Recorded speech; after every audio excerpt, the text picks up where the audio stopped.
May nakawala akong breeder dito. Ito. Lumilipad dito. Hindi ko sure kung nakuha na ng CCTV kanina. Ayun o, time check tayo. Siya si Idol Madla, nakakahanga, may mga hawak, gandang linyada. Ika'y inspirasyon kung bakit hanggang ngayon ako'y palaging kumakarera. 11:13. Ang bihira. Alam, mahuli natin to. Dali, set up ko yung camera ko. Camera muna bago kalapati, no? Matapalo to. Teka. Stand natin yung cellphone ko dito.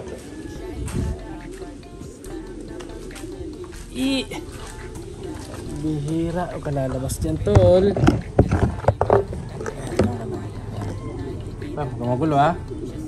Magulo.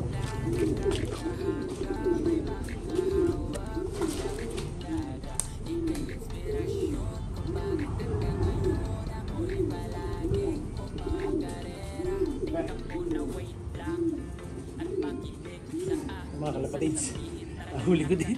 Hira, nakawala. Ayan, may sente na, may nakaharang na aso, ha. Makulit na aso ko na yan, eh. Ito yung ibon natin, nakawala, mga kalapatids. Sa atin to. Ayan, no, kita nyo yung itsura niya, lugon. Buti na lang, lugon, no, at di nakalayo. May camera dito, eh. So baka nakunan niya. Balikan natin. Ang bihira ka. Ayan yung buntot niya, mga kalapatids, oh. Ubus ang buntot, eh. Lugon-lugon to. Ang bihira. Dali natin ngayon dun sa isa, sa kulungan niya. So dito kasi natin kinukulong yan. Yan, hindi dyan. May bago pala tayong ibon. Abangan nyo sa next vlog ko yan, no? Yan, dali natin sa auction, mga kalapatids. Jude C. Yata na ibon to. O Johnson C. Hindi ko nagkakamali. Ayan, no? So kulay Jan Arden, no? So dali na natin siya. Pam! Ano yan? Alerto na naman yung bata ko dito. Ayan, no? So dito nakakulong yun. Ayan, okay, walang kalapati dyan. So, inaangat niya tong pintuan. Tapos, naiwan nakabukas to. Kaya, buti na lang, nakabalik pa. Ayan, nakabukas yung pinto. Mga iba kasi tumatakas. Pero yung iba, katulad nito, saan ba? Ito, katulad niya, nakaawang na konti. Hindi sila lumalabas. Meron lang talagang kalapating mahilig magwala, katulad nito. So, dati kasing kapares nito, malamang nakita niyo yung pares niya kaya nagwala. Ito, ex-makina natin na pula. Ayan, ito yung dati niyang pair. Ayan, dati niyang kapares yan. So tatakas pa, mga kalapatids, no? Buti na lang, nakita kita.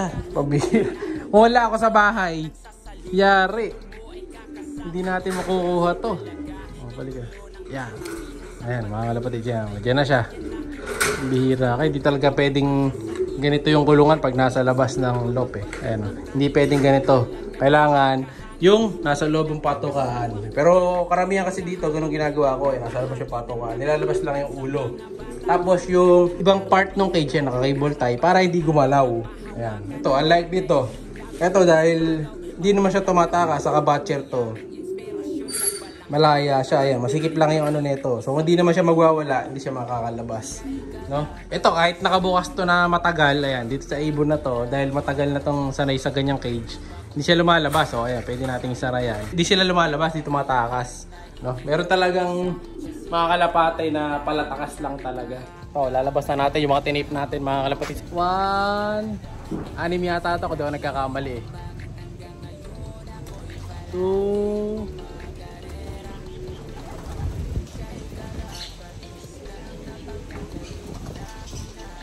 3. 4. Ako tama. 5.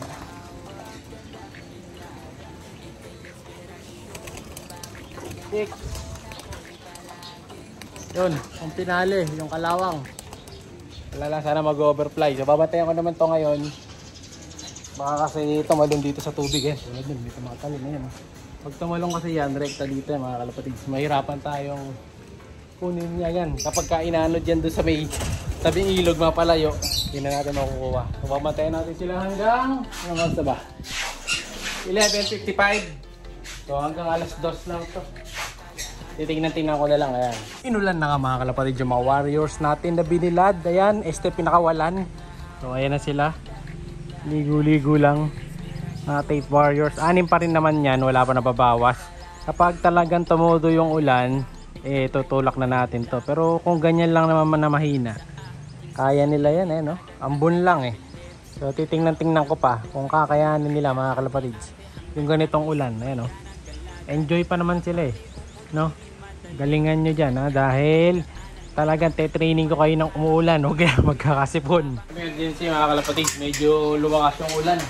Pumapal ayan Tutulak ko muna isa-isa mga kalapatids, baka maubos.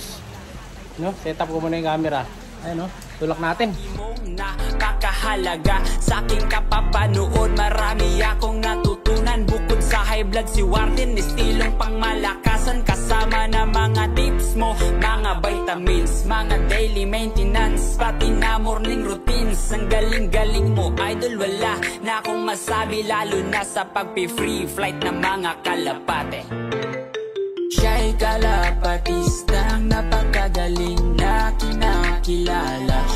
Di mo ma-compare dun sa iba. Taglay niyang kakayahan ay kinakabisa. Siya si Idol Madla, nakakahanga. May mga hawak, gandang linyada. Ika'y inspirasyon kung bakit hanggang ngayon ako'y palaging kumakarera. Ano usapang ibon ba? O dito malupit, may naipanalo na, dami pang certificate.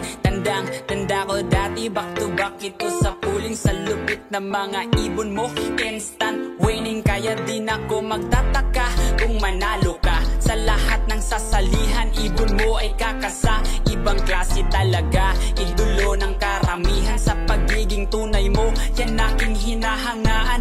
Mapagmahal sa ibon at matulungin sa kapwa. Mabait na kaibigan, talagang nakakahanga. Ayan, success sa problema, nababad ako. Ako yung sisipunin, hindi mga kalapate ko. So ayun, naliligo na naman yung mga barako natin dito. Ayan, papasokin ko na rin niya mga kalapatids.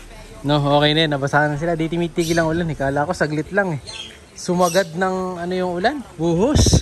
Ayan naubos ang oras natin to, kakatulak. Kompleto naman, walang nawala. Ayan, so bukas na lang ulit. Kanina nag-start tayo, di ba? Plus 12, so naka-isang oras naman sila mahigit. Time check, ayan 13:20, late pa lang konti yun. Ayun, sarado ko na yung pinto.